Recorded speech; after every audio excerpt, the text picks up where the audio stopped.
بسم اللہ الرحمن الرحیم۔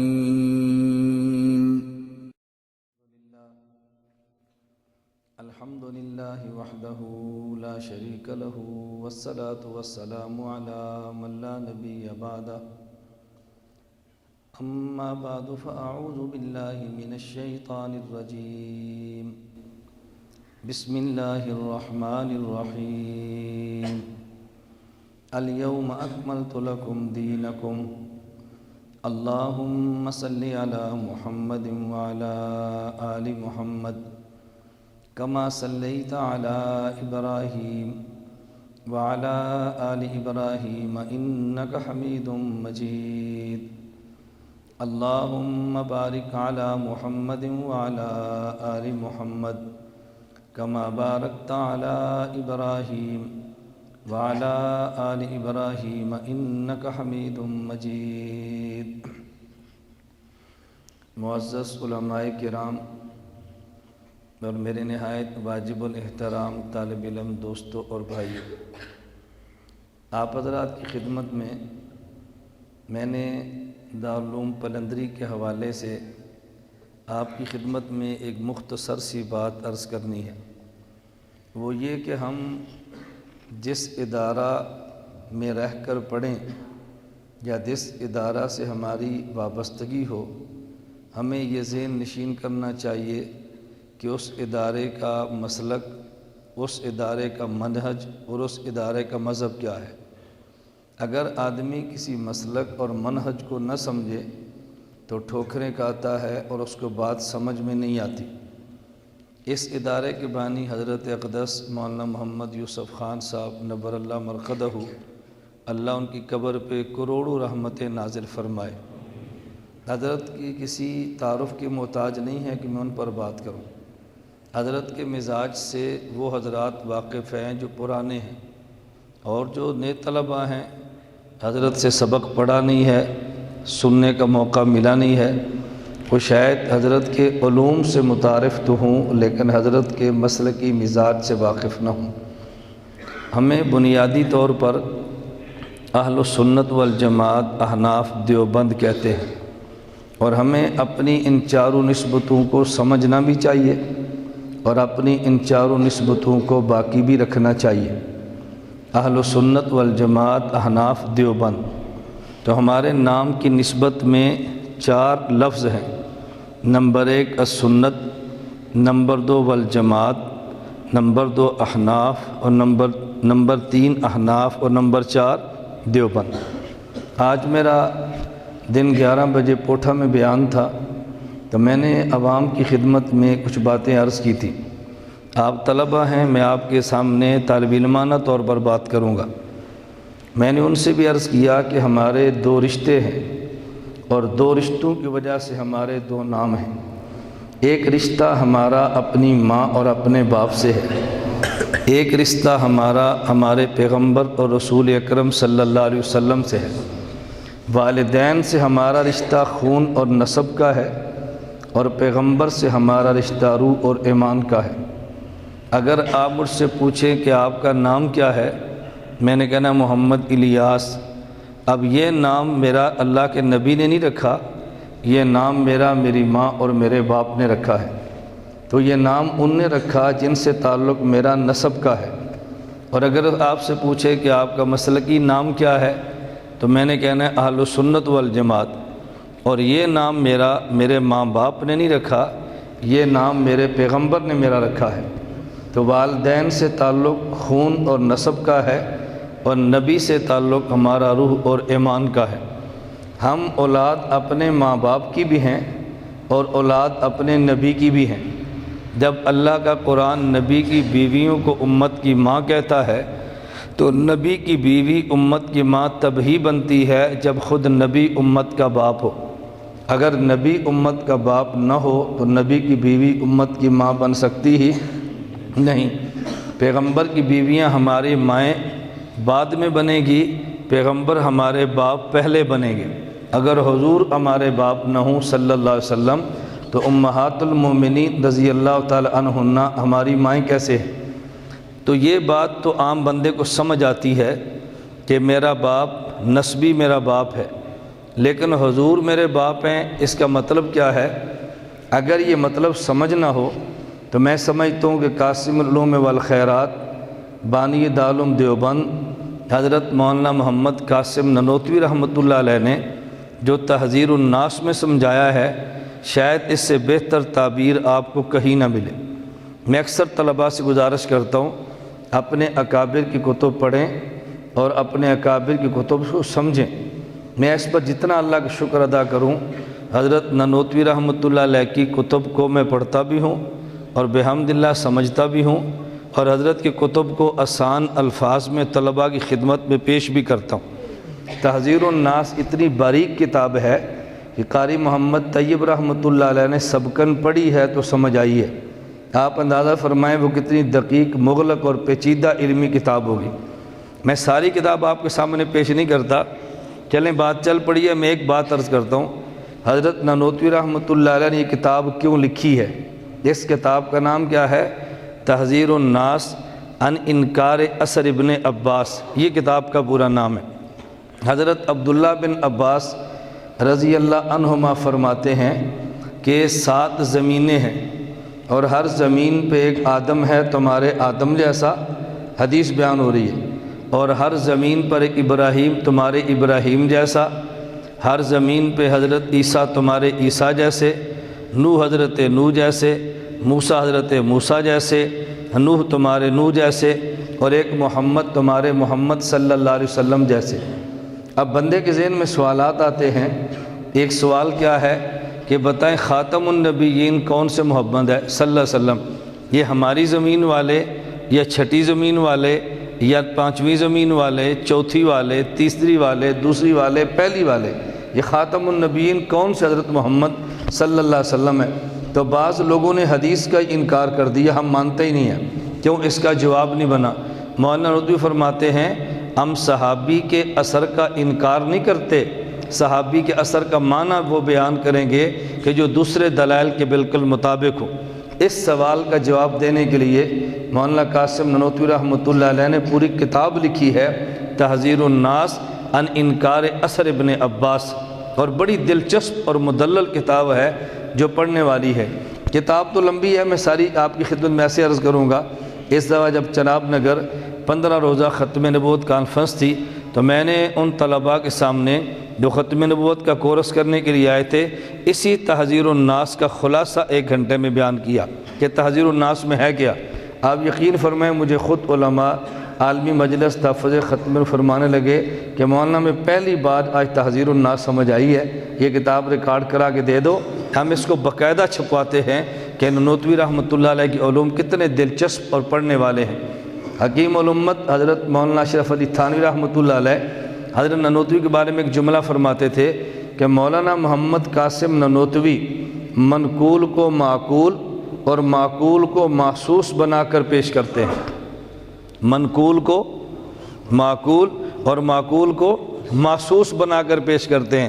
اب آپ کہیں گے پہلے یہ جملہ سمجھاؤ، اس کا مطلب کیا ہے کہ معقول کو منقول اور منقول کو محسوس، اس کا مطلب کیا ہے حضرت؟ اس کا مطلب کیا ہے کہ جو مسئلہ قرآن میں ہے اسے منقول کہتے ہیں، جو مسئلہ حدیث میں ہے اسے منقول کہتے ہیں کہ یہ اللہ کے رسول سے نقل ہو کر آیا ہے۔ معقول کا معنی کیا ہے؟ اس نقلی مسئلے کو عقل کے ساتھ پیش کرنا کہ جیسے نقل میں ہے ویسے ہی عقل ہے، عقل اس کے مخالف نہیں ہے، عقل اس کے موافق ہے۔ پھر اس عقلی مسئلے کو مثال کے ساتھ ایسے پیش کرنا کہ جیسے بندہ اپنی آنکھوں سے دیکھ رہا ہے، اسے کہتے ہیں محسوس۔ کہ مولانا قاسم ننوتوی رحمۃ اللہ علیہ کی مبارک عادت تھی منقول کو معقول اور معقول کو محسوس۔ وہاں نشیرہ مولانا عبدالقیوم حقانی صاحب کا میرا بیان تھا تو میں نے اس ایک جملے پہ گھنٹہ بیان کیا کہ مولانا ننوتوی منقول کو معقول اور معقول کو محسوس بنا کر کیسے پیش کرتے ہیں، ایک مثال، دوسری مثال، تیسری مثال، کہ ثابت کیسے کرتے ہیں۔ چلو اسی حدیث سے آپ کو اندازہ ہو جائے گا کہ مولانا کیسے ثابت کرتے ہیں۔ یہ بات چل پڑی، میں ضمناً کہنے لگا ہوں۔ مولانا قاسم ننوتوی رحمۃ اللہ علیہ فرماتے ہیں اگر کوئی 7 منزلہ مکان ہو تو ایک پہلی منزل، ایک دوسری اور ایک تیسری، تو دنیا میں 7 منزلہ مکان میں سے آخری منزل کسے کہتے ہیں؟ جو سب سے نیچے ہو یا سب سے اوپر ہو؟ بتاؤ بھئی، 7ویں منزل کسے کہتے ہیں؟ سب سے نیچے والی کو، سب سے اوپر والی کو؟ پتہ چلا جو سب سے اوپر ہے اس کو سب سے آخری منزل کہتے ہیں، پہلی منزل کو آخری نہیں کہتے، آخری منزل کو آخری کہتے ہیں۔ فرمایا 7 زمینیں، پہلی زمین پہلی، دوسری دوسری، اور 7ویں آخری۔ تو اس حدیث کا ہم انکار نہیں کرتے۔ ہم اگر ہر زمین پر ایک محمد مان بھی لیں تو ہمارے محمد وہ ہیں جو اس 7ویں زمین پر ہے، وہ آخری ہے۔ جب یہ زمین آخر ہے، اس زمین پر محمد بھی آخری ہوگا۔ تو حضور اگر 7ویں زمین پر نبی بن کر آئے ہیں تو پھر آخری نبی یہی پر ہیں۔ چھٹی والا چھٹا ہے، 7ویں والا آخری ہے۔ تو اشکال تو یہ تھا آخری کون ہوگا؟ فرمایا عقل بھی بتاتی ہے آخری نبی ہمارے محمد ہیں صلی اللہ علیہ وسلم۔ اب دیکھو عقلی اور ایسی مثال پیش کی ہے کہ بندے کو الجھن پیدا نہیں ہوتی۔ مولانا قاسم نانوتوی ایسے مسئلہ سمجھاتے ہیں کہ بندہ اشش کر اٹھتا ہے، حضرت نانوتوی نے کیسے بات سمجھائی ہے۔ میں خیر بتا یہ رہا تھا کہ ہم اہل السنت والجماعت، احناف اور دیوبند ہیں۔ میں بات کیا بتانے لگا تھا؟ ایک تعلق ماں باپ سے ہے، ایک تعلق حضور سے ہے۔ یہ ہمارے نسبی ماں اور باپ ہے، یہ بات تو سمجھ آتی ہے۔ رسول اللہ صلی اللہ علیہ وسلم ہمارے روحانی باپ ہیں۔ اس کا مطلب کیا ہے؟ تحذیر الناس میں مولانا محمد قاسم نانوتوی رحمۃ اللہ علیہ لکھتے ہیں، ایک شخص وہ ہے جو کلمہ پڑھتا ہے، اور ایک وہ ہے جس کا کلمہ پڑھتا ہے۔ جو کلمہ پڑھے اس کا بھی ایمان ہے، اور جس کا کلمہ پڑھے اس کا بھی ایمان ہے۔ انہوں نے اٹھاؤ بھائی، یہ جو پیچھے بیٹھے، نہیں آپ کو میں کہہ رہا ہوں، آپ پیچھے دیکھ رہے ہیں، میں آپ کو کہہ رہا ہوں۔ نیند آ جاتی ہے بندے کو، اس پر پریشان نہ ہوا کریں۔ جب بھی آدمی، حضرت مولانا سید یوسف صاحب دامت برکاتہم تھکے ہوئے بھی ہیں، سر میں درد بھی ہے، تو مولانا فرمایا کہ میں نے آرام کرنا تھا، لیکن میری خواہش ہے کہ میں آپ کے بیان میں بیٹھوں اور درمیان میں اٹھ کے چلا جاؤں، تو آپ اس کو محسوس نہ کرنا۔ میں نے کہ جب نہ بھی آتے میں نے پھر بھی محسوس نہیں کرنا تھا، یہ تو آپ کی شفقت ہے کہ آپ تھوڑی دیر کے لیے تشریف لے آئیں۔ اصل میں ہمارے مشائخ کا مقصد یہ ہوتا ہے کہ خود تھوڑی دیر بیٹھیں تاکہ لوگ بعد میں باتیں نہ کریں کہ مولانا کا مولانا سے پیار نہیں ہے۔ اگر پیار ہوتا تو خود نہ بیٹھے ہوتے، تو اس لیے بیٹھ جاتے ہیں کہ آپ کو اشکال بعد میں پیدا نہ ہوں اور باتیں کر کے آپ غیبت کے شکار نہ ہوں۔ جب شفقت بڑے فرمائیں تو شفقت کو شفقت ہی سمجھنا چاہیے نا۔ میں خیر یہ عرض کر رہا تھا کہ اگر نیند آ جاتی ہے بندے کو، ہم نیند آنے پر ٹینشن کا شکار نہیں ہوتے۔ ہمارے شیخ حضرت حکیم اختر دامت برکاتہم ایک بڑا پیارا جملہ فرماتے ہیں کہ علمی مجلس کی مثال ماں کی گود کی ہے۔ بچہ گلی میں گلی ڈنڈا کھیلے تو نہیں سوتا۔ گلی ڈنڈا سمجھتے ہو؟ چلو کرکٹ تو سمجھتے ہو نا۔ اگر بچہ گلی میں کرکٹ کھیلے تو نہیں سوتا، اور ماں کی گود میں آئے تو، اب ان کو بھی اٹھاؤ۔ میں مثال تو سمجھا رہا ہوں تمہارے لیے، سوئے رہو گے تو پھر آپ کو بات سمجھ کیسے آنی ہے۔ بندہ گلی میں کرکٹ کھیلے تو بچہ نہیں سوتا، اور ماں کی گود میں آئے تو، بولو نا، ماں کی گود میں آئے تو سو جاتا ہے۔ کبھی ماں نے ڈانٹا ہے؟ جنہوں کرکٹ کھیڑ دیا نیندر نہیں ہوتی تو میری چوڑی جا کے سونا سی؟ ماں ڈانٹتی ہے؟ کیوں نہیں ڈانٹتی؟ ماں سمجھتی ہے کرکٹ میں سکون نہیں، میری گود میں سکون ہے۔ اگر یہ بات مولوی کو سمجھ آتی تو بیان میں آنے والے بندے کو کبھی نہ ڈانٹتا، وہ سمجھتا دکان میں سکون نہیں ہے، میرے بیان میں سکون ہے۔ اس لیے ہم کہتے ہیں مولوی بنو، لیکن پیروں کے ساتھ رہ کر مولوی بنو، بیعت والے مولوی بنو، مرید مولوی بنو، طریقت والے مولوی بنو، خانقاہ سے تعلق رکھو پھر عالم بنو۔ آپ دیکھنا آپ کو لطف کتنا آتا ہے۔ تبلیغی اور داعی بنو لیکن خانقاہ سے تعلق رکھ کے بنو، مناظر بنو خانقاہ سے تعلق رکھ کے بنو، مجاہد بنو خانقاہ سے تعلق رکھ کے بنو، MLA بنو اور خانقاہ سے تعلق رکھ کے بنو، خانقاہ سے تعلق توڑ کے نہ بنو۔ ہمارے حضرت فرماتے ہیں کہ ماں ڈانٹتی نہیں، ماں سمجھتی ہے کرکٹ میں سکون نہیں ہے، میری گود میں۔ اگر مولانا صاحب کو سمجھ آ جائے میرے بیان میں سکون ہے تو ڈانٹیں گے؟ نہیں ڈانٹتے۔ حضرت بڑے ہیں، میں چھوٹا ہوں، وہ جتنے بڑے ہیں میں اتنا ہی چھوٹا ہوں، تو بڑوں کی بات پر چھوٹے حاشیہ تو چڑھاتے ہیں نا۔ میں نے حضرت کی خدمت میں عرض کیا، میں نے آپ کے جملے پر حاشیہ چڑھایا۔ فرمایا وہ کون سا؟ میں نے کہا جی میرے بیان میں کوئی سوئے، میں ڈانٹتا تو نہیں ہوں، لیکن ایک وہ جملہ کہتا ہوں جو ماں کہتی ہے۔ جب بچہ کرکٹ کھیلتا ہوا ماں کی گود میں آئے سو جائے تو ماں ایک جملہ کہتی ہے کہ پتر اٹھ جا، تھوڑا جا دودھ پی لے پھر سو جانا۔ ماں کہتی ہے کہ نہیں؟ دودھ پی لے پھر سو جانا۔ ماں کہتی ہے دودھ پی لو سو جاؤ، پھر سونا۔ تو میں نے کہا حضرت میں ڈانٹتا تو نہیں ہوں، میرے بیان میں کوئی سوئے تو میں کہتا ہوں تھوڑا سا دودھ پی لو اور پھر سو جانا۔ دودھ اور علم کی آپس بڑی مناسبت ہے۔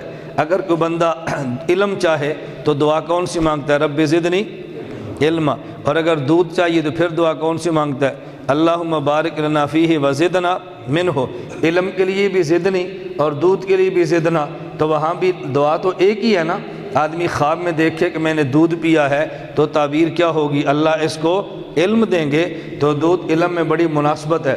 میں نے کہا حضرت میں ڈانٹتا تو نہیں ہوں، میں وہ جملہ کہتا ہوں جو ماں کہتی ہے کہ بیٹا اٹھ جا دودھ پی لے اور پھر سو جانا۔ اور ہم خالص دیہات والے لوگ ہیں، دیہات والوں کا دودھ بڑا خالص ہوتا ہے، دیہات والوں کا دودھ بڑا۔ تمہیں یہ میرا جملہ نہیں سمجھ آیا، میں نے سمجھایا نا تو پھر تمہیں سمجھ آنی ہے۔ دیہات والوں کا دودھ بڑا خالص ہوتا ہے۔ اچھا آپ بتاؤ پلندری کے دوستو، اگر جس آدمی نے کبھی خالص دودھ نہ پیا ہو اور پہلی بار خالص دودھ پیے تو اس کے پیٹ میں ہلچل مچتی ہے نا، اس کے پیٹ میں گڑ گڑ ہوتی ہے نا۔ تو جس بندے نے خالص مسئلہ کبھی نہ سنا ہو، پہلی بار سنے، تو اس کی زبان میں اور منہ میں کچھ ہلچل مچنی ہے کہ نہیں؟ تو میرے جانے کے بعد کبھی ہلچل مچے نا تو آپ سمجھا کریں بھئی بیمار ہے۔ جس طرح پہلی بار خالص دودھ پیے تو پیٹ گڑ گڑ کرتا ہے، پہلی بار خالص مسئلہ سنے تو زبان سے بڑ بڑ کرتا ہے۔ 2-4 مرتبہ خالص دودھ پلاؤ، معدہ ٹھیک ہو جائے گا۔ 2-4 مرتبہ ہمارے خالص مسئلے سکھاؤ، انشاءاللہ زبان ٹھیک ہو جائے گی۔ ہن گل سمجھ آئی تو سمجھ آ رہی ہے کہ نہیں؟ میں دارالعلوم میں بیٹھا ہوں نا، کہاں بیٹھا ہوں؟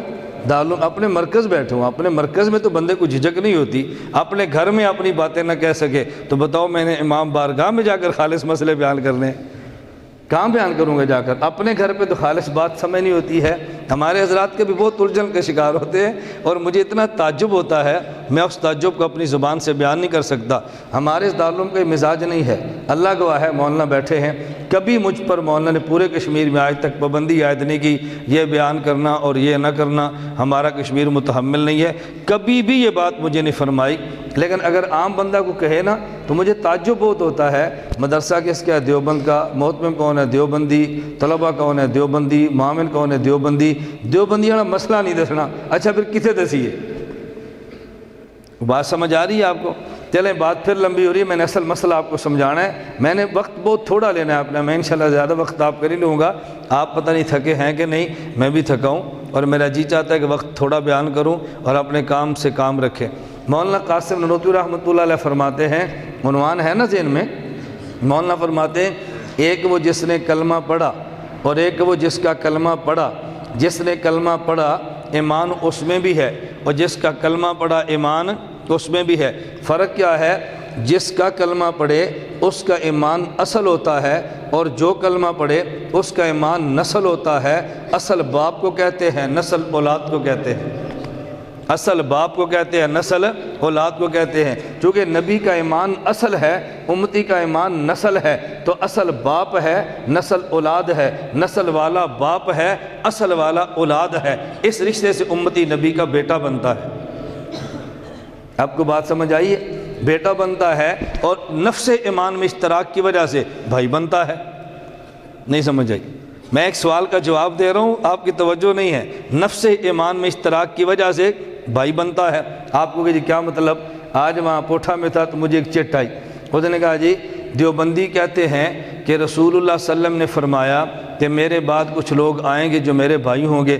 میں نے کہا رسول اللہ علیہ وسلم جب فرمایا ہے تو پھر دیوبندی تھوڑے کہہ رہے ہیں، یہ تو اللہ کے نبی صلی اللہ علیہ وسلم نے فرمایا میرے صحابہ اگر تم دین میں 10% پر عمل 90% پہ عمل کرو، 10% چھوڑ دو، تمہاری نجات نہیں ہے۔ بعد والے 10% عمل کریں اور 90% کو چھوڑیں، وہ میرے بھائی، ان کی نجات ہے۔ صحابہ نے پوچھا حضور ان کی نجات 10% کی وجہ سے، ہماری 90 کی وجہ سے بھی نہیں؟ فرمایا تم میرے صحابی ہو، تمہیں میری صحبت ملی ہے، ان کو میری صحبت نہیں ملی، وہ میرے بھائی ہیں۔ اللہ کے نبی نے ان کو صحابہ فرمایا، ہمیں بھائی فرمایا۔ میں نے کہا اس کا مطلب یہ نہیں ہے کہ جب رسول اللہ صلی اللہ علیہ وسلم نے ہمیں بھائی فرما دیا تو ہم کہہ دیں کہ حضور ہمارے بھائی ہیں۔ ہم نے یہ بات نہیں کہنی، اس بات کو میں مثال دوں گا نا تو پھر بات سمجھ آئے گی۔ میں نے کہا ایک عالم ہے، ایک عالم مثلا مولانا صاحب ہیں، ایک عالم باہر نکلتا ہے، ایک بچہ کالج کا ہے، وہ ساتھ باہر جا رہا تھا نماز پڑھ کے، مولانا فرمایا بیٹا ادھر آؤ میرے ساتھ بیٹھ کے چائے پیو۔ وہ جھجکتا ہے، حضرت بہت بڑے ہیں، میں بہت چھوٹا ہوں، میرے چہرے پہ داڑھی بھی نہیں، میں نے پینٹ شرٹ پہنی ہے، کیسے ساتھ بیٹھوں گا؟ تو مولانا اس کی دل جمی کے لیے، دل بڑا کرنے کے لیے کہتے ہیں اور بھائی ہم بھی تم جیسے انسان ہی ہیں، کیا ہوا بیٹھو بیٹھو ہمارے ساتھ بیٹھ کے چائے پی لو، ہم بھی تم جیسے انسان ہی ہیں، کوئی الگ مخلوق نہیں ہے مولوی، بیٹھو چائے پیو۔ اب اس کا مطلب کیا تھا؟ کل مولانا بازار سے گزرے، لڑکا ہوٹل پہ بیٹھ کے چائے پی رہا تھا جس پہ VCR پہ فلمیں بھی لگی ہیں، انہوں نے کہا مولانا صاحب آؤ میرے ساتھ چائے پی لو، مولانا بیٹا تو پی، انہوں نے کہا جی جے وہ جے تسی انسان او وہ جیسی ہیں، تسی کل تے فرمایا سی نہ دے آ جاؤ اکو جے انسان آ۔ اب ہر بندہ کہے گا او کچھ شرم کر، اگر حضرت تجھے اپنے جیسا کہہ ہی دیا، اس کا معنی یہ نہیں کہ اب تو بھی انسان کہہ کے ان کو ہوٹل پہ VCR کے سامنے بٹھا کے چائے پلا دے، یہ معنی تو نہیں ہے نا۔ عالم کسی بچے کو کہتا ہے اس کے دل کو بڑا کرنے کے لیے، اس کا معنی یہ نہیں ہے وہ چھوٹا بڑے کو کل اسی بات کو دلیل بنا کر کہہ دے آپ نے مجھے کل کہا نہیں تھا تم ہماری طرح انسان ہو، تو میں نے کہہ دیا آپ ہماری طرح انسان ہے، تو کیا فرق پڑا ہے؟ اللہ کے نبی اگر آپ کے دل کو بڑا کرنے کے لیے فرما دیں تم میرے صحابہ ہو، میری صحبت میں بیٹھے ہو، وہ بعد میں آئے بن دیکھے کلمہ پڑھا، میرے بھائی ہیں، اگر حضور نے اعزاز دے دیا ہے تو ہم یہ کہنا شروع کر دیں نہیں ہم چھوٹے بھائی حضور بڑے بھائی ہیں، حضور نے خود جو فرمایا، نہ اس کا معنی یہ تھا کہ رسول اللہ صلی اللہ علیہ وسلم نے فرمایا نفس ایمان میں اشتراک کی وجہ سے تو بھائی ہیں، لیکن حضور نبی ہیں، ہم امتی ہیں، کروڑوں امتی مل جائیں پیغمبر کے جوتے مبارک کی خاک کے برابر بھی نہیں ہو سکتے۔ جائے کہ یہ نظریہ بجائے اتنا سا فرق ہے جتنا چھوٹے اور بڑے بھائی میں ہے، جس کا یہ نظریہ ہو ہم میں حضور میں اتنا فرق ہے جتنا چھوٹے اور بڑے بھائی میں ہے، خدا کی قسم مرتد ہے، واجب القتل ہے، بے ایمان ہے، دائرہ اسلام سے خارج ہے۔ ہمارا قطعاً یہ نظریہ نہیں ہے، بعض نظریات ہمارے سر پہ مسلط کر دیے جاتے ہیں جبکہ ہمارے نظریات ہوتے وہ نہیں ہیں۔ تو مولانا نوتوی نے فرمائی، میں اس طرح بات سمجھانے لگا تھا، اہل سنت والجماعت احناف دیوبند، یہ نام اہل سنت والجماعت ہمارے پیغمبر نے دیا ہے، احناف بات کا ہے، دیوبند بات کا ہے، ہماری چار نسبتیں ہیں اور آپ نے چاروں ذہن میں رکھنی ہے، پھر آپ کو سمجھ آ جائے گا دارالعلوم کی بنیاد کیا ہے، مقصد کیا ہے، منہج کیا ہے، کام کرنا کیسے ہے۔ نمبر 1 سنت، اس کا مطلب کیا ہے؟ اللہ رب العزت نے 4 طبقات سے 4 کام لیے ہیں، ایک کام اللہ نے اپنے پیغمبر سے لیا اور اس کام کا تذکرہ قرآن میں ہے، الیوم اکملت لکم دینکم، اے میرے پیغمبر میں نے آپ کے ذریعے اپنے پورے دین کو کامل اور مکمل کروا دیا ہے۔ ہمارا نظریہ ہے کہ رسول اللہ صلی اللہ علیہ وسلم نے جو دین دیا وہ کامل اور مکمل ہے، یہ اللہ کے نبی نے نظریہ دیا ہے۔ کامل اور مکمل کا معنی کوئی بندہ کہ جی پہلے امام ابو حنیفہ نہیں تھے، یہ تو مکمل ہونے کے بعد آئے ہیں، پہلے بخاری شریف نہیں تھی، مکمل ہونے کے بعد آئی ہے، یہ نہ سمجھنے والی باتیں ہیں۔ یہ بالکل ایسے ہی ہے، یہ دارالعلوم بنا ہے، اس کی مسجد بنی ہے، تزئین ہو گئی، کارپیٹ بچھ گئے ہیں، لاؤڈ سپیکر لگ گیا ہے، تو مولانا فرماتے ہیں دیکھو میں نے مسجد تمہیں بنا دی ہے، لاؤڈ سپیکر بہترین لگوا دیا ہے، اور یہ میں نے سسٹم اسلام آباد سے لایا ہوں، بہت پیسے لگے ہیں، میں نے کامل اور مکمل کر کے تمہیں دے دیا ہے۔ اب یہ لاؤڈ سپیکر ہے تو صحیح، لیکن آخر اس کی آواز کہاں تک جائے گی؟ کوئی اس کی حد تو ہوگی نا، اس کی آواز کہاں تک جانی ہے؟ یہ تو نہیں اگر آپ یہاں سے چلائیں تو اس کی آواز سرگودا پہنچ جائے، ایسا تو نہیں ہونا، اس کی آواز کی لمٹ ہوگی نا، اس کی آواز نے کہاں تک جانا ہے۔ جمعے کا دن تھا، اچانک بجلی چلی گئی، اب لاؤڈ سپیکر بھی کام نہیں کر رہا، بجلی چلی گئی، مائک نے کام نہیں کیا، ایک آدمی ایک مکبر، ایک دوسرا مکبر، ایک چوتھا مکبر، یہ 4-5 مکبر بنے اور باہر تک آواز گئی ہے، پھر لوگوں نے نماز پڑھی ہے، کیونکہ بندہ کہہ دیتا ہے او بھائی تم مکبر کیوں بنے ہو؟ یہ جو مولانا نے مسجد کا نظام بنایا کیا یہ ناقص تھا؟ انہوں نے فرمایا میں نے کامل کیا ہے۔ جب انہوں نے کامل کرنے کے جمعے کا اعلان کیا اس وقت مکبر کوئی بھی نہیں تھا، یہ تم نے 10 مولوی کہاں سے کھڑے کر لیے؟ آپ کہتے ہیں بھی کامل ہونے کا مطلب یہ تھا کہ جتنی ضرورتیں تھیں میں نے پوری کر دی ہے، اگر اچانک ضرورت پیش آ جائے اس وقت تم اس کا انتظام کر لینا۔ اللہ نے اپنے دین کو پیغمبر کے ذریعے کامل فرما دیا ہے کہ کیا مطلب قرآن جتنا تھا خدا نے سارا دے دیا، احادیث جتنی تھی وہ سارے دے دی، قرآن کی تہ میں جو مسئلے تھے وہ تہ میں رکھ دیے، احادیث کی تہ میں جو مسئلے تھے وہ رکھ دیے، اور یہ بھی بتا دیا میں نے دنیا میں نہیں رہنا، میں نے چلے جانا ہے، میرے بعد خلفائے راشدین ہوں گے، میرے بعد میرے صحابہ ہوں گے، میرے بعد ائمہ فقہا ہوں گے، جب تمہیں مسئلہ پیش آ جائے خلیفہ راشد سے پوچھنا، خلفائے راشدین چلے گئے میرے صحابہ سے پوچھ لو، پھر مسئلہ پیش آ جائے تو فقہا سے پوچھ لینا، یہ پیغمبر نے بتا دیا۔ اب دین کامل کا معنی قرآن سارا مانے، احادیث ساری مانے، خلفائے راشدین بھی مانے، صحابہ کرام کو مانے، ائمہ فقہا کو بھی مانے، اب یہ دین کامل ہے۔ اگر قرآن سارا نہیں مانا ناقص مانا ہے، احادیث ساری نہیں مانی تو ناقص مانا ہے، خلفائے راشدین کی بات کو نہیں مانا تو ناقص مانا ہے، صحابہ کو نہیں مانا تو ناقص مانا ہے، ائمہ فقہا کو نہیں مانا تو پھر ناقص مانا ہے۔ دین کے کامل ہونے کا معنی ان سب کو مانو، اور جو ہدایات پیغمبر نے دی ہے ان سب کو مان لو، یہ ہے دین کامل۔ اگر یہ اس کو دین کامل نہ مانا تو پھر سمجھ آ نہیں سکتا۔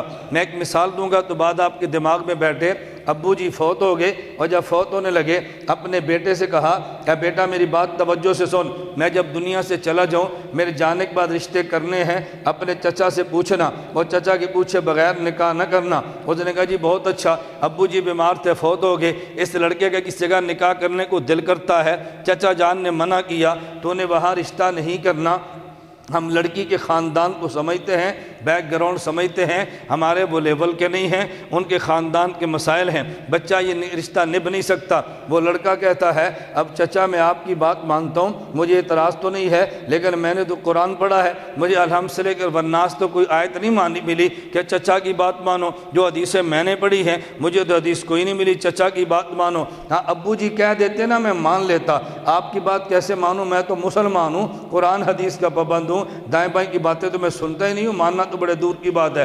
وہ چچا سمجھدار تھا، اس نے اس بچے کو لیا اور مولوی صاحب کے پاس لے آئے، اس نے کہا جی مولوی صاحب ہمارے گھر میں اختلاف ہو گیا ہے، آپ بات سنیں اور سمجھا دیں۔ مولوی صاحب نے پوری بات سنی تو مولانا صاحب اس بچے کا مرض سمجھ گئے، اصل مرض کیا ہے۔ مولانا فرمانے لگے بیٹا جب تمہارے ابو جی دنیا سے گئے کوئی وصیت بھی فرمائی تھی؟ کہا جی انہوں نے فرمایا تھا میرے جانے کے بعد چچا کی بات ماننا۔ تو فرمایا اچھا اللہ نے قرآن میں ابو کی بات ماننے کا حکم دیا ہے؟ کہا جی بالکل دیا ہے، اگر ابو کی بات نہ مانو کہا جی گناہ ہوگا۔ تو جا کے تمہارے ابو جی نے کہا میرے بعد چچا کی بات ماننا، اب تم چچا کی مانو گے تم نے ابو کی مانی ہے، چچا کی نہیں مانو گے تم نے ابو کی نہیں مانی، اور ابو کی بات ماننے کی تو قرآن بات کرتا ہے نا۔ اس نے کہا جی مجھے بات سمجھ آ گئی، ہم نے کلمہ نبی کا پڑھا ہے خلیفہ راشد کا نہیں پڑھا، لیکن جس پیغمبر کا کلمہ پڑھا انہوں نے فرمایا خلیفہ راشد کی بات ماننا، علیکم بسنتی وسنت الخلفاء راشدین المہدیین۔ جس نبی کا کلمہ پڑھا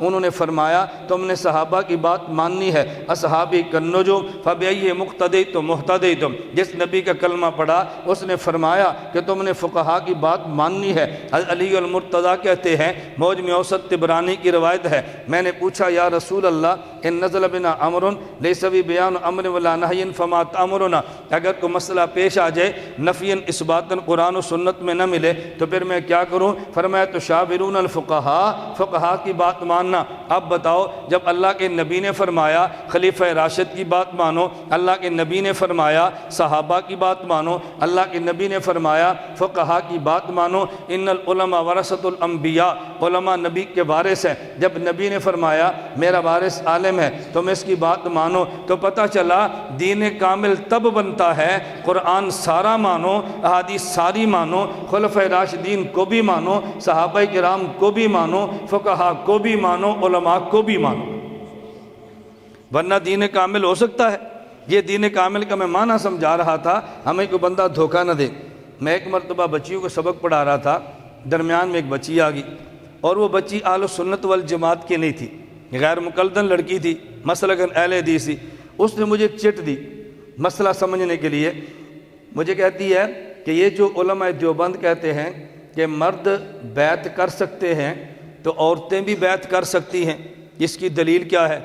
ہم کہتے ہیں عورت بھی بیعت کر سکتی ہے، لیکن ایسے بیعت کرے جیسے بیعت کا شرعی طریقہ ہے، یہ نہیں کہ پیر جی نالے پیر کٹے نالے کانتے ہاتھ پھیرائے نالے بیعت کرے، یہ بیعت نہیں ہمارے ہاں۔ بیعت کا معنی عورت پردے میں ہے، کلمات پیر صاحب کلوائیں اس کو یاد کر لیں، پردے کا اہتمام کرے، اب پیری مریدی کا معنی سمجھ گئے نا؟ اس نے کہا جی آپ کہتے ہیں بیعت کر سکتی ہے، دلیل کیا ہے؟ میں نے کہا قرآن کریم میں ہے، یا ایھا النبی اذا جاءک المؤمنات یباینک، اے میرے پیغمبر اگر کلمہ گو عورت آپ کے پاس آئے اور بیعت کرنا چاہے تو 6 شرطیں ہیں، فبایعہن، وہ شرطیں اگر مان لیتی ہے آپ ان کو بیعت کر لیں، اللہ سے ان کے لیے معافی مانگے۔ اس نے کہا مولانا صاحب آپ میرا شاید سوال نہیں سمجھے۔ میں نے کہا نہیں، میں سوال تو سمجھا ہوں، تو شاید میرا جواب نہیں سمجھی۔ اس نے کہا نہیں آپ میرا سوال نہیں سمجھے۔ میں نے کہا کیا سوال ہے، سوال سمجھاؤ۔ کبھی لوگوں کو شک ہوتا ہے شاید ہمارا سوال سمجھ نہیں رہے۔ ایک مجھے آدمی نے مسئلہ پوچھا، غیر مقلد تھا، کہتا ہے تم جو دیوبند والے جب جنازہ پڑھاتے ہو تو کہتے ہیں دعا کرو 4 تکبیر نماز جنازہ، کہتے ہیں نا دعا کرو 4 تکبیر نماز جنازہ، ثنا واسطے اللہ تعالیٰ کے، درود واسطے حضور پاک صلی اللہ علیہ وسلم کے، اور دعا واسطے حضرت میت کے، منہ طرف کعبہ شریف، پیچھے سے امام کے اللہ اکبر، یہ تم دعا کراتے ہو؟ میں نے کہا کراتے ہیں۔ کہتے ہیں کس حدیث میں ہے؟ میں نے کہا بخاری شریف میں۔ کہتے ہیں بخاری شریف کون سی حدیث ہے؟ میں نے کہا پہلی حدیث ہے، بخاری شروع یہاں سے ہوتی ہے، انما الاعمال بالنیات۔ مجھے کہتا ہے میرا سوال نہیں سمجھے۔ میں نے کہا نہیں، میں تیرا سوال سمجھا، تو میرا جواب نہیں سمجھا۔ کہتا ہے کیا مطلب؟ میں نے کہا جو تو سوال سمجھانا چاہتا ہے نا میں سمجھ گیا ہوں، لیکن تو اپنی زبان سے کہہ دے تاکہ تجھے تسلی ہو جائے، سوال سمجھا دیا۔ کہتا ہے مولانا صاحب میں نے یہ نہیں کہا کہ نیت نہ، میں کہتا ہوں یہ جو آپ زبان سے نیت کرواتے ہیں نا، یہ کہاں لکھا ہے؟ بخاری میں یہ تو نہیں زبان سے نیت کرواؤ۔ میں نے کہا جو ہم نیت کراتے ہیں نا تو سمجھا نہیں ہے، ہم یہ نہیں کہتے نیت کہو، ہم کہتے ہیں نیت کرو۔ کہنا زبان سے ہوتا ہے، کرنا دل سے ہوتا ہے۔ ہم کیا کہتے ہیں؟ نیت کرو۔ کبھی کہا بھی ہاں بھی زبان ہلاؤ، اوے تیری زبان کیوں نہیں ہلتی، اونچا بول۔ کبھی ہم نے کہا، ہم کیا کہتے ہیں؟ نیت کرو یا نیت کہو؟ کہنا زبان سے ہے، کرنا دل سے ہے۔ میں نے کہا تو بخاری کی پہلی حدیث ہے۔ بات سمجھ آ گئی ہے نا؟ تو کبھی مطلب بندوں کو مطلب سمجھ نہیں آتا، آپ زبان سے کہو گے نا، میں نے زبان سے بھی ثبوت بخاری شریف سے دے دینا انشاءاللہ۔ یہ مسئلہ نہیں ہے کہ میں زبان سے ثبوت نہیں دے سکتا، میں نے صحیح بخاری کا زبان سے نیت کا بھی بخاری سے ثبوت پیش کر دینا ہے۔ میں کبھی علماء سے کہتا ہوں، مجھے بعض باتیں کہتے ڈر بھی لگتا ہے، بے ادبی ہوتی ہے، میں کہتا ہوں ختم بخاری کا جلسہ ہو اور تقریر مجھ سے کراؤ، مجھے آخری حدیث پہ بولنے دو، اللہ گواہ ہے میں اس حدیث پہ بات کرتا ہوں۔ وَبِي قال حدثنا احمد بن اشکاب قال حدثنا محمد بن فضیل عن عمارة بن القعقاع عن ابی زرع عن ابی ہریرہ قال قال رسول اللہ۔ پھر سند میں بولتا ہوں، آپ دیکھ لیں بخاری حنفی کیسے آپ کو نظر آتی، ہمیں اندازہ ہی نہیں ہے کہ بخاری میں حنفیت کیسے چلتی ہے۔ میں صرف ایک چھوٹا سا نکتہ پیش کرتا ہوں۔ مجھے ایک شخص کہنے لگا امام بخاری بڑے آدمی ہیں، امام حنیفہ بڑے آدمی ہیں، آپ امام ابو حنیفہ کی بجائے امام بخاری کی بجائے امام ابو حنیفہ کی تقلید کیوں کرتے ہیں؟ میں نے کہا اس لیے کہ ہم عاشق مدینہ ہیں۔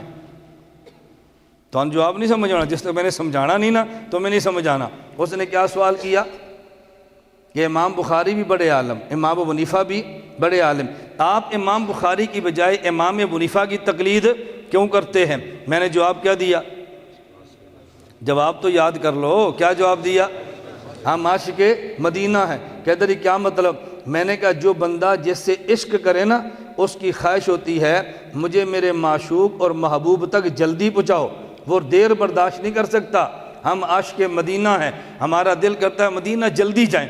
اب بتاؤ پلندری اگر ایئرپورٹ بنا ہو اور یہاں سے فلائٹ مدینہ منورہ جاتی ہو 4 گھنٹے میں، 5 گھنٹے میں، اور دوسری فلائٹ جاتی ہو 1 گھنٹہ میں، آپ مدینہ منورہ کس فلائٹ پہ جانا پسند کریں گے؟ 5 گھنٹے والی یا 1 گھنٹے والی؟ 1 گھنٹے والی۔ کیوں بتاؤ نا کیوں؟ عاشق مدینہ ہے نا، اب ہمیں مدینہ جلدی لے کر چلو۔ لیکن ناراض نہ ہونا، یہ بھی اس کا مسئلہ ہے جو مدینہ جانا چاہتا ہے۔ جو مدینہ جانے کو شرک سمجھے انہیں تو 1 گھنٹے والی تے بھی نہیں بیٹھنا، وہ تو 5 گھنٹے والی پر بھی نہیں بیٹھے گا۔ یہ تو میرا اور آپ کا مسئلہ ہے۔ ہم مدینہ جاتے ہیں عقیدت کے ساتھ، لوگ تو مدینہ جانے کی بات ہی نہیں کرتے، نہیں مکہ چلو، مدینہ کی جانا ہے۔ میں نے کہا سب کچھ مدینہ پڑا ہے تو کہتے ہیں مدینہ کیا جانا ہے۔ اللہ میں بات سمجھنے کی توفیق دے۔ مولانا کاڑوی رحمۃ اللہ علیہ مکہ سے مدینہ جا رہے تھے، فرماتے ہیں میں گاڑی پہ بیٹھا تھا بس میں، ایک اگلی سیٹ پر ہے ایک پچھلی سیٹ پر ہے، ان کی عادت ہے خسر پسر سے باز نہیں آتے، ایک اگلی سیٹ پر پچھلی پر۔ وہ سمجھا رہا ہے کہاں جا رہا ہے؟ مدینہ جا رہا ہے تو مسجد نبی کی نیت کرنا، حضور صلی اللہ علیہ وسلم کے روزے کی نیت نہ کرنا، روزے کی نیت سے گیا تو شرک ہوگا، یہ سمجھا رہا تھا۔ مولانا قاری نے فرمایا یہ بالکل جھوٹ بول رہا ہے، تو حضور کے روزے کی نیت سے سفر کرنا۔ اب بڑے گرم ہو گئے۔ ان کی عادت ہے کہ خود باز نہیں آتے، جب آپ بات کریں گے نا تو پھر کہیں گے جی اختلاف ہو رہا ہے، فرقہ واریت ہو رہی ہے، حالات خراب ہو رہے ہیں، اس کا قبر میں ثواب نہیں ہونا، حساب کتاب نہیں ہونا، امریکہ اوپر چڑھا ہے، تم نے کیا بحث شروع کر دی ہے، یہ تب جب آپ نے بات سننی ہے۔ مولانا فرمان لگے یہ بالکل جھوٹ بولتا ہے۔ اس نے کہا جی کیوں؟ گرم ہو کر پوچھا کیوں؟ مولانا فرمانے لگے بیٹا یہ بتا تو کہاں سے آیا ہے؟ کہتا ہے جی پنجاب سے۔ اچھا یہاں کیوں آیا ہے؟ کہا جی عمرہ کرنے کے لیے۔ فرمایا تو عمرہ نہ کرتا، ویسے وہاں پہ نمازیں پڑھتا رہتا، قرآن پڑھتا۔ کہتا ہے جی عمرہ کا بہت ثواب ملتا ہے۔ فرمایا اس کا مطلب یہ ہے کہ تو مکہ ثواب کے لیے آیا نا؟ کہتا ہے جی ہاں۔ حضرت فرمان لگے تو پنجاب کی کسی مسجد میں نماز پڑھتا تو پھر ثواب نہیں ملنا تھا؟ اس نے کہا جی ملنا تھا۔ تو فرمایا پھر یہاں کیوں آیا ہے؟ کہتا ہے جی وہاں نماز پڑھیں تو ثواب تھوڑا ملتا ہے، اور ہر میں مکہ میں پڑھیں تو ثواب زیادہ ملتا ہے۔ حضرت فرمان لگے مجھے تیری بات سمجھ نہیں آ رہی، ادھر ثواب تھوڑا ملتا ہے، مکہ میں زیادہ ملتا ہے، اچھا مدینہ میں کتنا ملتا ہے؟ اس نے کہا جی ہماری مسجد میں نماز پڑھیں نا جماعت کے ساتھ تو 25 نمازوں کا ثواب ہے، ہر میں مکہ پڑھو تو 1 لاکھ کا ہے، اور مسجد نبی میں پڑھو تو یہ 50,000 کی حدیث تمہاری یا ان کی نہیں ہے، وہ کہتے ہیں ضعیف ہے، وہ کہتے ہیں 1,000 کا ملتا ہے۔ مولانا فرمان لگے اچھا تمہاری مسجد میں پڑھے تو 25 کا، مکہ میں پڑھے تو 1 لاکھ کا، اور مسجد نبی میں پڑھے تو پھر 1,000 کا۔ تو انہوں نے کہا بیٹا مجھے سمجھ نہیں آ رہی، تو آیا تھا زیادہ ثواب کمانے کے لیے تو پھر مکہ ہی رہتا نا، مدینے نہ جاتا؟ نہیں سمجھے، کہاں رہتا؟ مکہ رہتا، مدینہ نہ جاتا۔ جب زیادہ ثواب کے لیے آیا ہے تو پھر زیادہ چھوڑ کے پھر تھوڑے ثواب کی طرف کیوں دوڑ رہا ہے؟ اب اس کے بعد جواب نہیں تھا۔ مولانا فرمانے لگے بیٹا پھر مان لے مدینہ میں کوئی ایسی ذات موجود ہے جو مکہ میں نہیں ہے، مدینہ میں کوئی ایسی ذات موجود ہے جو مکہ میں نہیں ہے، اور اسے حضور کہتے ہیں، وہ اپنے روزے مبارک میں ہے، تو مان لے میں حضور کے روزے کی وجہ سے ادھر جا رہا ہوں۔ اللہ میں بات ماننے کی توفیق دے۔ امام صاحب کی تقلید کرتے ہیں، امام بخاری کی کیوں نہیں کرتے؟ میں نے کہا اس لیے ہم عاشق مدینہ ہیں۔ کہتے ہیں کیا مطلب؟ میں نے کہا میں مثال سمجھا رہا ہوں، پلندری سے فلائٹ چلے مدینہ منورہ ڈائریکٹ جائے اور 5 گھنٹے میں، دوسری فلائٹ چلے تو 1 گھنٹے میں، جو مدینہ کا عاشق ہوگا وہ کہتا ہے 1 گھنٹے والی میری ٹکٹ بک کراؤ، میں نے جلدی جانا ہے۔ میں نے کہا ہم نے امام بخاری سے کہا ہمیں مدینہ لے چلو، انہوں نے فرمایا لے چلتا ہوں۔ امام بخاری مدینہ منورہ لے جانے لگے تو کیا فرماتے ہیں؟ انہوں نے فرمایا بابی قال حدثنا احمد بن اشکاب قال حدثنا محمد بن فضیل عن عمارت بن القعقاع عن ابی زرع عن ابی ہریرہ قال قال رسول اللہ۔ دیکھو 5 واسطے آئے ہیں۔ ہم نے امام ابو حنیفہ سے کہا ہم نے مدینہ منورہ جانا ہے، فرمایا چلو لے کر چلتا ہوں۔ امام حنیفہ فرماتے ہیں عن ابی حنیفہ تھا آگے عن انس بن مالک قال قال رسول اللہ، عن ابی حنیفہ تھا عن عبداللہ بن انیس قال قال رسول اللہ، عن ابی حنیفہ تھا عن عبداللہ بن ابی اوفا قال قال رسول اللہ، عن ابی حنیفہ تھا عن عبداللہ بن الحارث قال قال رسول اللہ، عن ابی حنیفہ تھا عن واصلۃ بن الاسقى قال قال رسول اللہ، عن ابی حنیفہ تھا عن عائشہ بنت حجرت قالت قال رسول اللہ۔ میں نے کہا ہم نے امام بخاری سے کہا انہوں نے 5 گھنٹے لگا دیے، امام ابو حنیفہ سے کہا 1 گھنٹہ لگا ہے، ادھر سٹاپ 5 بنتے ہیں، یہ گاڑی نان سٹاپ جاتی ہے، ہم عاشق مدینہ تھے، ہم نے جلدی جانا تھا، اس لیے امام بخاری کی بجائے امام ابو حنیفہ کو پکڑ لی ہے۔ بات سمجھ آئیے؟ بابا جی کی سپیڈ بہت تیز ہے، رفتار زبردست ہے، نان سٹاپ جاتے ہیں، اس لیے ہم نے وہاں چلے گئے۔ انہوں نے کہا نہیں آپ سے تھوڑی سی کوتاہی ہو گئی ہے۔ میں نے کہا جی وہ کون سی؟ امام بخاری ڈائریکٹ مدینہ جاتے ہیں اور ہم نے ڈائریکٹ جانا ہے، اور امام ابو حنیفہ وایا کوفہ جاتے ہیں۔ میں نے کہا جھوٹ نہ بول، امام بخاری وایا کوفہ جاتا ہے، ہم بھی وایا کوفہ جاتے ہیں، تو ڈائریکٹ مدینہ جاتا ہے، ہم ڈائریکٹ مدینہ جاتے ہیں، تم وایا کوفہ جاتے ہو۔ وایا کوفہ کیوں جاتے ہو؟ میں نے کہا اللہ کے نبی نے فرمایا اس لیے وایا کوفہ جاتے ہیں۔ کہتا جی کہاں لکھا ہے؟ میں نے کہا المستدرک علی الصحیحین میں روایت ہے، المسند للفردوس دہلوی میں روایت موجود ہے، اور روایت کون سی ہے؟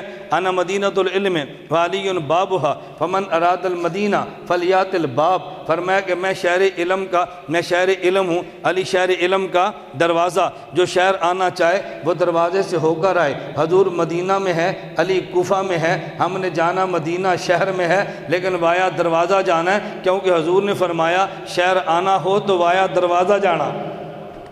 حضور نے فرمایا ہے، اس لیے ہم وہاں سے ہو کر جاتے ہیں۔ اب بتاؤ، آپ کی مسجد میں اعلان ہو بھائی صف اول میں نماز پہ بڑا اجر ملتا ہے، ایک نمازی دروازے سے گزر کر آئے اور ایک دروازہ پھلانگ کر آئے تو دونوں پہلے صف میں ہیں، لیکن دروازے سے گزر کے آنے والا با ادب ہے، دروازہ پھلانگ کے آنے والا بے ادب ہے، تو ڈائریکٹ جانے والا با ادب ہے، بے ادب ہے، وایا کوفہ جانے والا با ادب ہے۔ میں نے کہا ہم نے وہ طریقہ اختیار کیا جو ہمارے نبی نے دیا ہے، اور امام بخاری کا بھی یہی طریقہ ہے۔ آپ کیا کہیں گے وہ کیسے؟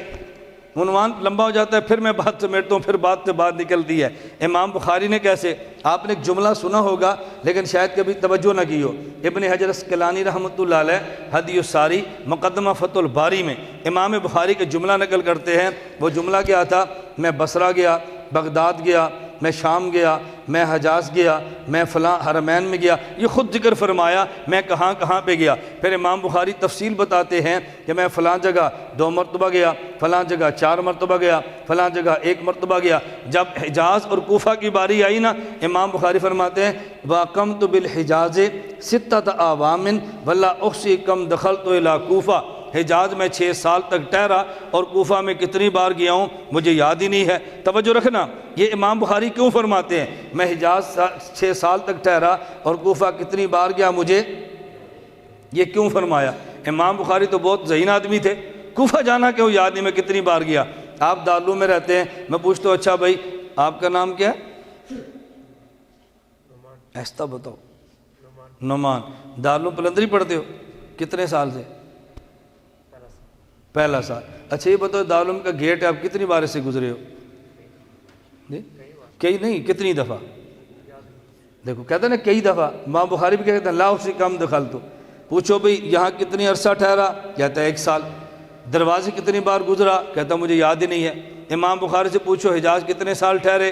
کہتا تھے 6 عوام۔ اور کوفہ سے کتنی بار گزرے؟ مجھے یاد ہی نہیں ہے۔ پتہ چلا بخاری مدینے کو مرکز مانتا ہے، منزل مانتا ہے، اور کوفے کو دروازہ مانتا ہے۔ ہم بھی مدینے کو منزل مانتے ہیں اور کوفہ کو دروازہ مانتے ہیں۔ منزل پہ رہنا عرصہ یاد ہوتا ہے، دروازے سے گزرنے کی ترتیب یاد نہیں ہوتی۔ اور بات ٹھیک ہے یا غلط ہے؟ میں کہہ رہا ہوں اگر یوں سمجھاؤ نا تھوڑا سا، آپ دیکھو عوام کا ذہن کیسے بنتا ہے۔ ہم اپنے مسلک کو آسان انداز میں بیان نہیں کرتے، لوگ غلط فہمی کے شکار ہوتے ہیں۔ ہمارے نام میں پہلا لفظ کیا ہے؟ ذرا واپس آؤ، پہلا لفظ کیا ہے؟ سنت۔ سنت میں سمجھانے لگا، اللہ نے پیغمبر کے ذریعے اس دین کو کامل فرمایا۔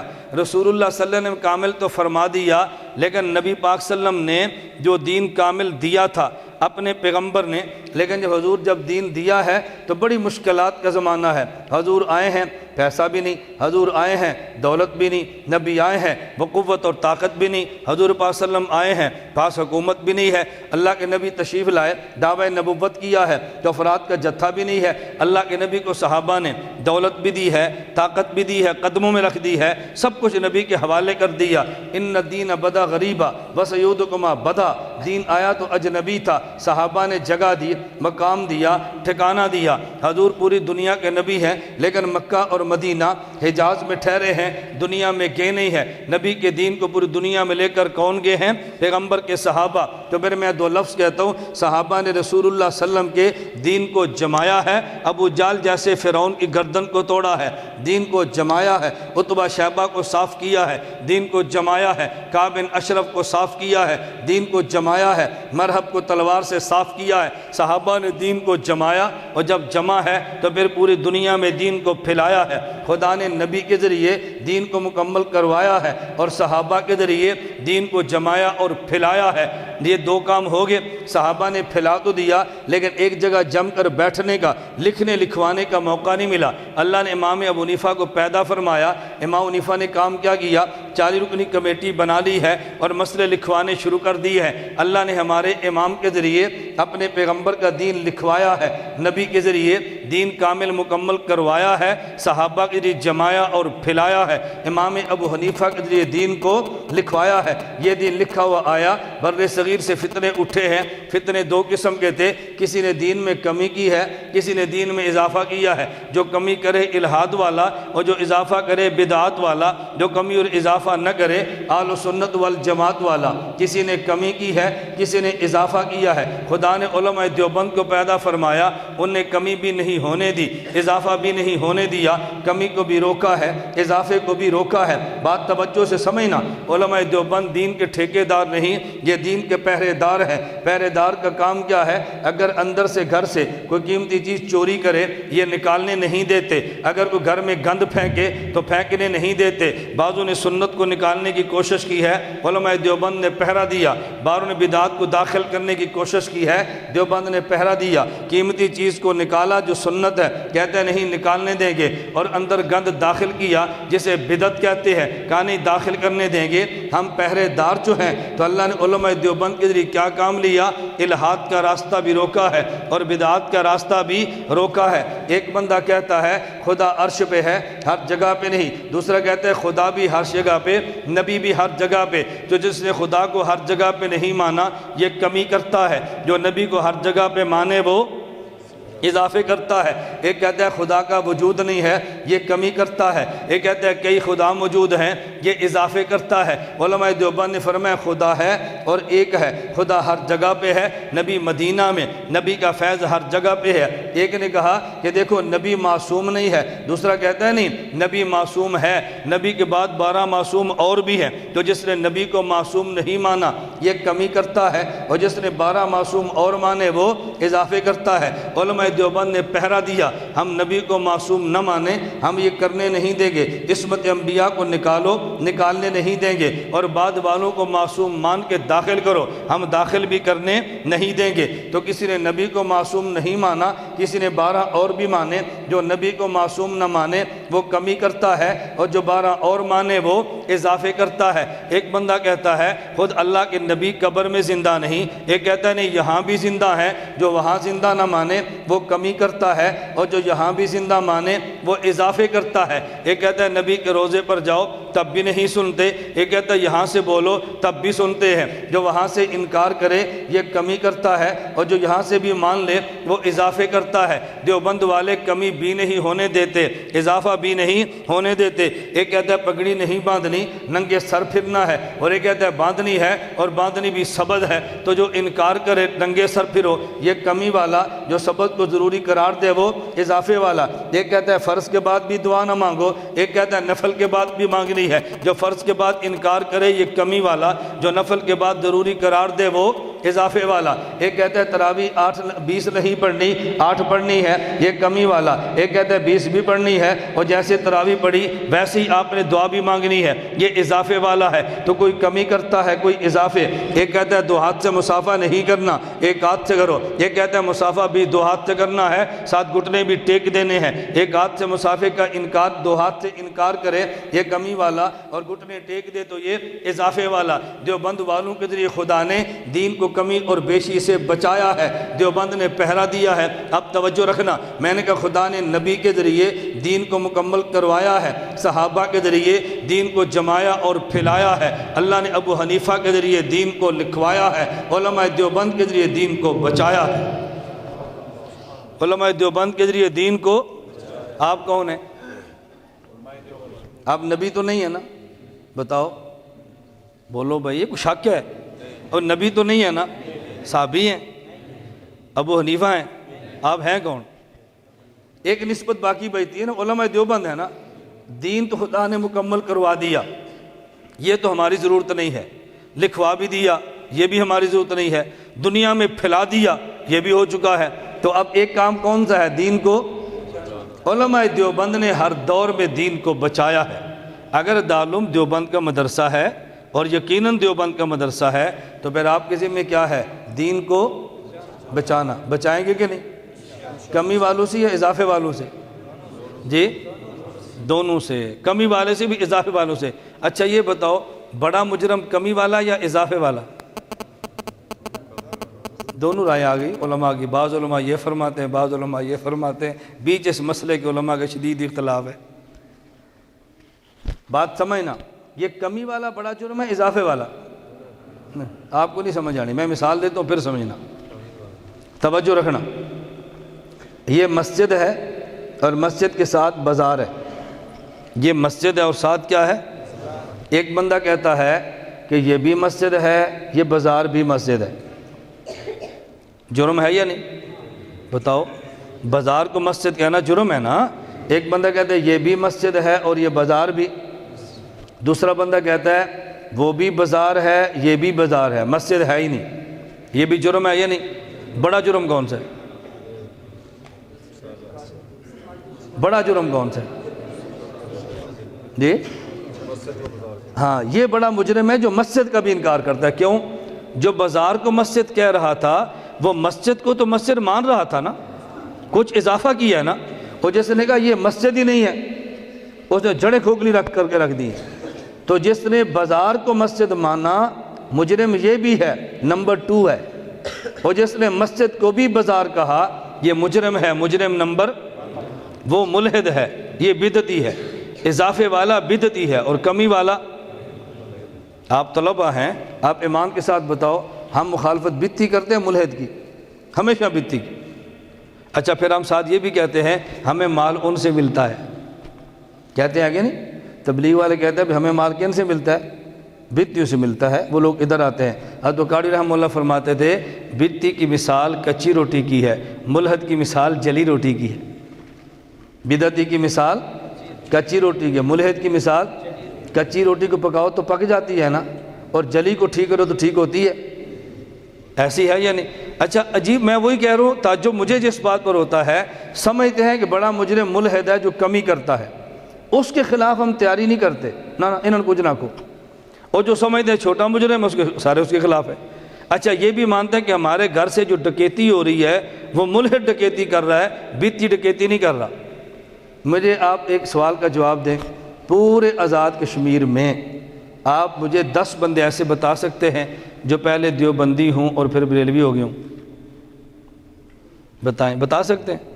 اچھا، آپ 10 بندے بتا سکتے ہیں دیوبندی تھے اہل حدیث ہو گئے؟ جی بتا سکتے ہیں نا؟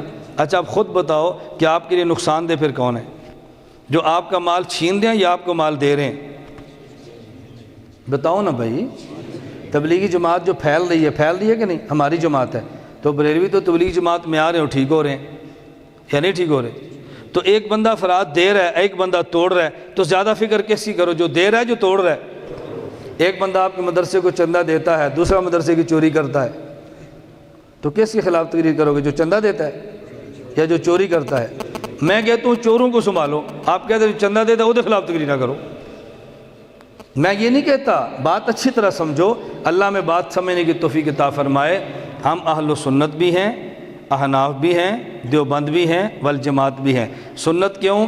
یہ نبی کی طرح رشتہ ہے، حضور نے دین مکمل کیا، جیسے کہتے ہیں تکمیل دین، والجماعت نسبت صحابہ کی طرف ہے، دین کو پھیلایا اور جمایا، جسے کہتے ہیں تمکین دین۔ احناف نسبت امام ابو حنیفہ کی طرف ہے، جن نے دین کو لکھوایا، اسے کہتے ہیں تدوین دین۔ اور دیوبند نسبت علماء دیوبند کی طرف ہے، اور انہوں نے دین کو بچایا ہے، اسے کہتے ہیں تطہیر دین۔ کتنے کام ہو گئے؟ بتاؤ نا، کتنے ہو گئے؟ نمبر 1 تکمیل دین، نمبر 2 جی تمکین دین، نمبر 3 تدوین دین، نمبر 4 تطہیر دین۔ تم کیسے طالب علم ہو 4 جملے بھی یاد نہیں کر سکتے؟ تمہاری علمی استعداد میں تمہیں داد دوں۔ کتنے جملے ہو گئے؟ 4 لفظ ہو گئے نا۔ نمبر 1 بولو نا، تکمیل دین، نمبر 2 تمکین دین، نمبر 3 تدوین دین، نمبر 4 تطہیر دین۔ تو تطہیر دین کرتے رہیں گے نا بھی انشاءاللہ۔ اللہ مجھے بھی قبول فرمائے، اللہ آپ کو بھی قبول فرمائے۔ ہمارا انشاءاللہ اللہ کو منظور ہوا 15 جون سے لے کر 27 جون تک دورہ تحقیق المسائل مرکز اہل سنت والجماعت سرگودہ ہوگا۔ اگر یہاں کوئی کورس ہو تو بہت اچھی بات ہے، اگر یہاں پہ نہ ہو تو پھر آپ ہمارے پاس آئیں گے نا انشاءاللہ؟ جی بھائی آئیں گے نا انشاءاللہ؟ اب دیکھو نا، رائے ونڈ والے آتے ہیں، کہتے ہیں بھی آپ رائے ونڈ آؤ، کہتے ہیں آپ انشاءاللہ۔ پھر تبلیغ والے کہتے ہیں آپ تبلیغ میں نکلنے کا ارادہ کرو گے شیطان کی کمر ٹوٹ جائے گی، میں کہتا ہوں سرگودا آنے کا ارادہ کرو خناس کی کمر ٹوٹ جائے گی۔ ارادہ کر کے دیکھو، آپ کو خود پتہ چلے گا کتنے لوگ پریشان ہوئے سرگودا جانے پر، آپ خود محسوس ہو جائے گا، آئیں گے نا بھی انشاءاللہ۔ اور وہ طلبہ جو دورہ حدیث میں ہیں، کتنے طلبہ ہیں؟ 11-12 تو ہوں گے جو طلبہ، ان سے ہماری خواہش ہے کہ آپ دورہ حدیث کے بعد 1 سال ہمارے پاس لگانے کا ارادہ کرو، ارادہ تو کرتے ہو نا بھی انشاءاللہ۔ ڈاکٹر ذاکر نائک کیا اہل سنت والجماعت میں داخل ہے؟ اس کے بیانات سننے چاہیے یا نہیں؟ یہ ڈاکٹر بھی ہے، ذاکر بھی ہے، نائک بھی ہے، اہل سنت والجماعت نہیں ہے۔ سمجھ آ گئی؟ یہ ڈاکٹر بھی ہے، ذاکر بھی ہے اور نائک بھی ہے، اہل سنت والجماعت نہیں ہے۔ اس کے بیان نہیں سننے چاہیے، اس سے آدمی کے عقائد بھی خراب ہوتے ہیں اور مسائل سے بھی دور ہوتے ہیں۔ کیا عورت داعیہ بن سکتی ہے کہ نہیں؟ جس طرح آج کل فرحت ہاشمی تبلیغ کرتی ہے، عورت داعیہ بن کر ایسی تبلیغ نہ کرے کہ جس سے مرد اس کی آواز کو سنے۔ عورتوں کے اندر رہتے ہوئے بغیر کیسٹیں ریکارڈ کرانے کے پردے کے اندر خامد کی اجازت کے ساتھ اس طرح کام کر سکتی ہے کہ اس کو بغیر خامد یا بیٹے کے سفر بھی نہ کرنا پڑے، اور خواتین میں تعلیم کا سلسلہ جاری رکھے تو اس میں کوئی حرج نہیں ہے، لیکن بغیر خامد کے سفر کرے یا اس کی آواز مرد سنے، فتنے کا سبب بنے، ایسی تبلیغ عورت کے لیے قطعاً جائز نہیں ہے۔ ڈاکٹر فرحت ہاشمی پر ہماری کتاب انشاءاللہ العزیز اللہ کو منظور ہوا تو رمضان تک تیار ہو کے آ جائے گی انشاءاللہ۔ ہم نے اس میں 3 چیزوں کا اہتمام کیا ہے: فرحت ہاشمی کے تعارف، نمبر 2 اس کے نظریات اور اس کا رد، نمبر 3 فرحت ہاشمی کے بارے میں علماء اہل سنت والجماعت کی آراء۔ یہ 3 چیزیں اس کے اندر انشاءاللہ آ جائیں گی۔ اس پر ہمارا کتاب پر 2 حصے کام مکمل ہے، 1 حصہ رہ گیا ہے، کیونکہ فرحت ہاشمی کو آپ نہیں جانتے، یہ فرحت ہاشمی ہمارے شہر کی، آپ نہ پڑھو مجھے دے دو، آپ کیوں تکلیف کرتے ہو؟ آپ خواہ تکلیف کرو گے کہ مجھے ہی دو۔ میں اس لیے منع کرتا ہوں، ایک چٹ پڑھتے ہوئے دوسرا ویکھدا ہے، پھر تیجا ویکھدا ہے کی پڑھ دینے پہ، میں چٹ کا جواب دے تو یہ پہلی چٹ پڑھ رہے ہوتے ہیں، تو جو میرے پاس چٹ آئے گی میں پڑھ کے سناؤں گا نا، یا میرے اوپر اعتماد نہیں، میں نے کوئی غلط پڑھنی ہے۔ منکر حیات النبی صلی اللہ علیہ وسلم کے پیچھے نماز پڑھنا جائز ہے کہ نہیں؟ میں نے آپ کی خدمت میں کئی بار عرض کیا ہے، میں مفتی نہیں ہوں، ناقل ہوں، مفتی نہیں بلکہ کون ہوں؟ ناقل۔ مولانا یوسف لدھیانوی شہید رحمۃ اللہ علیہ نے آپ کے مسائل ان کا حل جلد نمبر 10 صفحہ نمبر 519 پہ لکھا ہے، جو حضور پاک صلی اللہ علیہ وسلم کو قبر میں زندہ نہ مانے یہ گمراہ ہے، اس سے تعلقات ناجائز ہیں، اس کی تقریر سننا حرام ہے، اس کے پیچھے نماز نہیں ہوتی۔ یہ کس کا فتویٰ ہے بتاؤ؟ مولانا یوسف لدھیانوی شہید کا۔ اور ایک بات پر شاید آپ کو بہت تعجب ہو کہ مسئلہ حیات النبی صلی اللہ علیہ وسلم پہ پاکستان میں جو کتاب امام اہل سنت والجماعت شیخ الحدیث والتفسیر حضرت مولانا محمد سرفراز خان صفدر رحمۃ اللہ علیہ نے تسکین الصدور لکھی ہے نا، یہ مولانا نے اس لیے لکھی ہے کہ مفتی محمود صاحب رحمۃ اللہ علیہ نے جامعہ مدنیہ لاہور میں پوری جمعیت علماء اسلام کی شورا کا اجلاس بلایا اور اس فتنے کے خلاف فیصلہ کیا ہمیں کلمی کام کرنا چاہیے، تو حضرت مولانا بن نوری، مولانا عبدالحق، مولانا خیر جلندری، شیخ سرفراز صاحب رحمۃ اللہ علیہ، ایک عالم اور تھے، 5 کا نام طے ہوا کہ یہ کتاب لکھیں۔ حضرت شیخ سرفراز کو باقی 4 نے کہا جی آپ لکھیں، شیخ نے کتاب لکھی، خیر مدارس میں سب علماء کو سنائی، مفتی محمود رحمۃ اللہ نے تقریر اس پہ لکھی اور پھر یہ کتاب چھپ کر باہر آئی ہے۔ تو اس مسئلے پہ ہمارے پاکستان میں یہ منظم اور پہلا کام کس نے کیا ہے؟ بتاؤ نا کس نے کیا؟ یہ جمعیت کا کارنامہ ہے، تو کیوں نہیں بتاتے جمعیت کا کارنامہ؟ میں جب جمعیت کے کام بتاؤں گا میں تو سارے بتاؤں گا، میں تو ہی نہیں آدھے چھپا لوں آدھے بیان نہ کروں۔ پاکستان میں غیر مسلم اقلیت قرار مرزائیوں کس نے دلوایا؟ بتاؤ نا، مفتی محمود صاحب۔ آپ کو اس پہ فخر نہیں ہے تو اس پہ فخر آپ کیوں نہیں کرتے؟ بھئی مرزائیت کے خلاف جمعیت نے کیا ہے، رافضیت کام جمعیت نے اس کے خلاف کام کیا ہے، اور مماتیت کے خلاف کام بھی جمعیت علماء اسلام نے کیا ہے۔ جمعیت تو ہماری ماں کا درجہ رکھتی ہے، ہم بیٹے ہیں، تو جو کام جمعیت نے کیا ہمیں کرنا چاہیے کہ نہیں؟ یہ جمعیت نے کتاب لکھوائی ہے، مفتی محمود رحمۃ اللہ علیہ نے لکھوائی ہے، میرے اوپر آپ ناراض نہ ہوا کریں، بس میرا جرم اتنا ہے کہ جو کچھ اکابر نے لکھا ہے میں نے اس کو بیان کر دیا ہے۔ اگر کبھی یہ نماز پڑھنے کی نوبت آ جائے تو اپنی نماز کو لوٹائیں، اپنی نماز خراب نہ کریں۔ غیر مقلد اور شوافے کے رفع الیدین میں کیا فرق ہے؟ غیر مقلد اناڑی ہیں اور شوافے میں کھلاڑی کے لفظ تو اچھا نہیں لگتا، مجتہد ہے۔ مجتہد کا مسئلہ اور ہوتا ہے اور غیر مجتہد کا مسئلہ اور ہوتا ہے۔ مجھ سے خطا ہو جائے تو بھی جنت ہے، اور غیر مجتہد سے ثواب ہو جائے تو بھی جہنم ہے۔ یہ میرے فتویٰ نہیں ہے، رسول اللہ صلی اللہ علیہ وسلم کا ارشاد ہے۔ آپ علماء نے جب تفسیر پڑھتے ہیں نا تو مبادیات میں ایک حدیث پڑھتے ہیں، من قال فی القرآن برائیہ فقد اخطأ وان اصاب، یاد ہے کہ نہیں؟ جو بندہ قرآن کریم کی تفسیر کا حل نہ ہو اور پھر تفسیر کرے اور ٹھیک کرے، اس نے غلط کیا کہ ٹھیک کیا؟ غلط کیا۔ امام شافعی رحمۃ اللہ مجتہد ہیں، ان کا رفع الیدین خطا ہونا تو بھی جنت والا ہے، اور غیر مقلد رفع یہ مجتہد نہیں ہے، اگر اس کا ٹھیک ہو تو بھی جہنم والا ہے۔ تو جہنمی رفع الیدین اور ہوتا ہے، جنتی رفع الیدین اور ہوتا ہے، دونوں میں فرق سمجھ گئے ہیں؟ میں مثال دوں گا تو پھر آپ کو جلدی سمجھ آئے۔ آپ کے پیٹ میں درد ہے اور آپ باہر گئے ہیں اور اس ڈسپینسر سے دوائی لی ہے کہ جو عطائی ہے، جس کے پاس سند نہیں ہے، اتھارٹی نہیں ہے، اور آپ کا پیٹ درد ٹھیک ہو گیا، اور بات سمجھ آ رہی ہے؟ پیٹ درد ٹھیک ہو گیا اور سر میں درد ہے، MBBS ڈاکٹر سے دوائی لی ہے اور درد بڑھ گیا ہے، محکمہ ہیلتھ کو پتہ چلا MBBS ڈاکٹر نے دوا دی تو اس کے سر کا درد بڑھ گیا ہے، اور عطائی ڈاکٹر نے دوائی دی تو پیٹ کا درد ٹھیک ہو گیا ہے۔ بتاؤ پرچہ کس کے خلاف ہوگا؟ جی عطائی کے خلاف یا MBBS کے خلاف؟ کیوں؟ MBBS نے دوائی دی تو پیٹ کا درد تو ٹھیک ہو گیا ہے، پھر اس کے خلاف پرچہ کیوں ہے؟ کیوں؟ اس لیے کہ یہ اناڑی تھا اور اس کے پاس سند نہیں تھی، اتھارٹی نہیں تھی، اور اس کے پاس اتھارٹی تھی نا، صرف درد بڑا ہے تب بھی وہ ڈاکٹر رہتا، تنخواہ اس کو پھر بھی ملتی ہے۔ امام شافعی کی مثال MBBS ڈاکٹر کی ہے اور ان کی مثال عطائی کی ہے، ان کا ٹھیک ہو تو بھی غلط، اس کا غلط ہو تو بھی ٹھیک، اس لیے مکہ والوں کا رفع الیدین ٹھیک ہے، ان کا غلط ہے۔ بعض مخالفین آپ کو ایجنسی کی بتا کر لوگوں کو گمراہ کر رہے ہیں، برائے مہربانی وضاحت فرمائیں۔ جو بندہ کہنا ایجنسی کا ہے اس سے پوچھا کرو بھی مولانا گمن صاحب ایجنسی کے ہم مان لیتے ہیں، یہ بتائیں ان کے ایجنسی پر ہونے کی دلیل کیا ہے؟ یہ تو پوچھ سکتے ہیں نا، اتنی بات پوچھ لیں، جب کوئی دلیل دے تو مجھے بھی بتا دیں۔ جامعہ مدنیہ لاہور میں جاتا رہتا ہوں، تو میں گیا تو وہاں کے ناظم تعلیمات مولانا عارف صاحب اب تو چنی اور چلے گئے ہیں، میں گیا تو مجھے کہتے ہیں کہ تجھے بات سناؤں، اور ساتھ ہنسنے لگ گئے۔ میں نے کہا پہلے بات سنائیں، ہنس پھر لینا۔ تو کہتے ہیں میرے پاس ایک آدمی آیا، اس نے مجھے کہا جی مولانا الیاس گمن صاحب ایجنسی کے ہیں۔ میں نے کہا کیسے؟ کہتے ہیں ہم نے اسلام آباد ISA کے دفتر سے پیسے لے کر اس کو نکلتے ہوئے اپنی آنکھوں سے دیکھا ہے، میں قسم اٹھا سکتا ہوں۔ مولانا صاحب فرمانے لگے چلو وہ تو ایجنسی کا ہے، پیسے لے کر نکلا، تو وہاں کیا کر رہا تھا؟ چپ، کوئی جواب نہیں۔ انہوں نے کہا تو وہاں کیا کر رہا تھا؟ اب اس کا کوئی جواب نہیں۔ بات سمجھ آئی؟ کہتے ہیں جھوٹے آدمی کا حافظہ بہت کمزور ہوتا ہے، اس کو یہ نہیں پتہ کہ میرے اوپر الزام کیا لگنا ہے۔ بھئی کوئی دلیل تو پیش کرو نا، بڑی گاڑی ہے، اچھا دنیا میں جس کے پاس بڑی گاڑی ایجنسی کا ہوتا ہے، چلو گارڈ ہیں، یہ ایجنسی کو ہونے کی دلیل ہے۔ اور بھئی گارڈ نادرہ بنا رہی ہے، ہر بندے کے بن سکتے ہیں، جو چاہے بنائے، اس کی فیس دو اور بنا لو، یہ کون سی دلیل ہے؟ دنیا میں جس کے پاس گارڈ ہے وہ ایجنسی کے ہوں گے؟ کوئی ایسی بات کرو جو بنتی ہو، اللہ میں سمجھ عطا فرمائے۔